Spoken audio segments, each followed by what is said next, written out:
Assalamualaikum warahmatullahi wabarakatuh. Hello everyone, good afternoon and welcome to Chris Podcast, to episode 4. I'm your host Hana Farisha and today we have a very special guest joining us. The SPM results are one of the biggest milestones in a student's academic journey, and today we're excited to hear from someone who achieved outstanding results in the SPM 2025 examination. Please welcome Wan Aisha Nasuha binti Wan Azman. Congratulations on your amazing achievement and thank you for being here today. Thank you so much, Hannah. Assalamualaikum, everyone. I'm Wan Aisha, or as known as Aisha. I am honored to be the best English achiever in SPM result. And yeah, I think everyone is doing their best too, but yeah, I have the privilege to be here today. Thank you for having me. Thank you.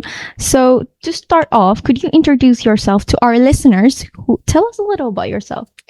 So yeah, as I just said just now, I am.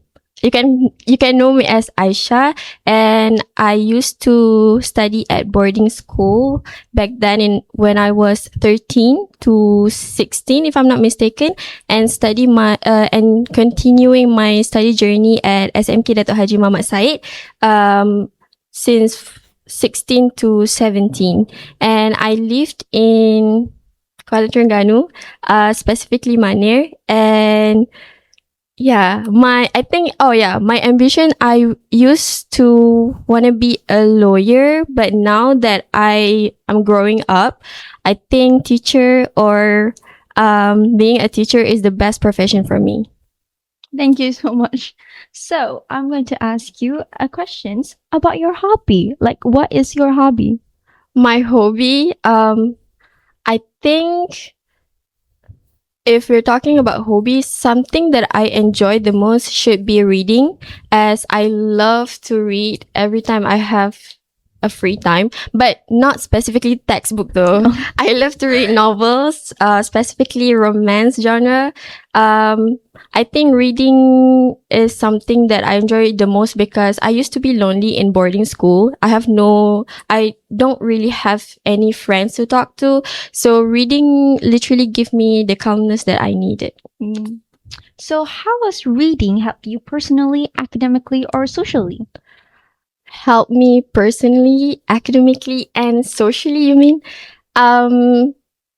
I wouldn't say reading is everything because I know that I don't only enjoy reading the most, but yeah, what I like to do most of the time is reading, obviously. And I think reading makes me want to be someone who loves to talk, and by love talking, it makes people around me knew me well, like, oh, Aisha loves to talk. Yeah. And I think most people know me as a talkative person. So yeah, and in terms of academically, I think because of my talkative side, it makes me get to know more person in school, especially when I just moved out from boarding school to new school, right? SMK. People here used to not know me, but because of my talkative side, it makes them, I think, curious. I guess. Yeah, I don't know. Relatable. I think they're curious. So yeah, I think reading helped me in a way. Okay. So who are your number one supporter? Number one supporter? Ooh, I can't choose though. There are many of them. Everyone literally are my supporters. But I think if I should choose, it would be my parents. Because I can't list all of all of the moment that they have supported me. But you know, as a daughter and a student, we have many responsibility, not just being a student, but also a daughter to our parents. But even though, despite how I think ignorant, I don't know, but I used to not got out of my bedroom every day in SPM period because I was too stressed out, and I break down almost every day. So I don't talk to them. I literally never socialize with my family members in my SPM period. And they never get mad at me. I think because they are being inconsiderate and they think, oh, I know she's having enough today. The papers must be so hard. So that's why she didn't talk to us. Yeah. Okay. So, we all have a breakdown, right? So what is your songs to listen to, to calm down the breakdown? Breakdown. Personally, I don't listen to songs when I'm breaking down because I think, I don't know, it's not weird, but it's just not me. Oh. I'm not sorry. I don't really love listening to song in any occasion, but I would say it shouldn't be by Luke Chiang, and y'all have to listen it too, honestly. Yeah. Because if you listen to it, you can tell that it fits everyone in any situation they are in, not just when you're breaking down. If you are having other things happening in your life, I think that song suits you well. So, how do you balance between academic and curriculum? Academic and curriculum, I would say, I'm just get used to it. Honestly, okay, this is a little backstory. When I moved to Demos, I used to be those students who don't attend to my classes when I was 16 because I literally feel like, oh, this is my world. I'm living in what I want. Because in boarding school, I rarely got myself into any extracurriculum or co-curriculum activities. So I think, what's the word? I think it's more like jakun. Like, I think I can do more than what I actually can, So I literally, never go to, and it's not like never, but rarely go to any class period. And the worst thing is I didn't inform my teachers, and y'all don't do that. That's bad. Okay. This is tips for y'all too. And when I was in Form 5, I realized that is a bad manner. And thanks to my teachers too, because they all literally keep on telling me that, Aisha, you cannot do this. If you literally like doing these kind of activities, you should inform us. At least we know where you are going, what you're doing, And I think because of them too, I realized my mistake lah. And honestly, just get used to it. Like, you will go through this kind of phase in your life, then you will realize that, oh, this is actually wrong. So over time, you akan macam you know what to do, If you literally tak boleh masuk your class, you have to inform. Yeah, I think the teacher helped you lah. Yeah, thank you, teachers. So, who inspired you to be who you are now? Inspire me to be who I am now? Okay, so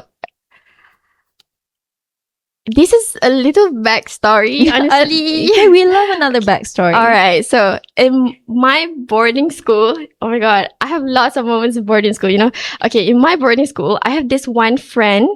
Her name is Dina, Kyra Irdina. I love her so much. She's my best friend, and I think she is the why, my why to why I am to why I am today. I'm sorry. Because in my boarding school, I think I have this phrase where I don't talk to people, and I literally breaking down almost every single day or every single time because I just can't catch up with the subjects, with the people around me, because a 13-year-old girl who never gets surrounded by all this kind of thing, I got no teachers around me. All I got is lecturers, carry marks, and due date assignments that I literally can't do alone. But and Dina is the one who come up to me and be like, hey, what's wrong? Are you okay? And those periods are, I think she's my savior, honestly. And if you know her, she's a talkative person, back then I'm not this kind of person. I'm introvert, like the worst introvert you can ever met.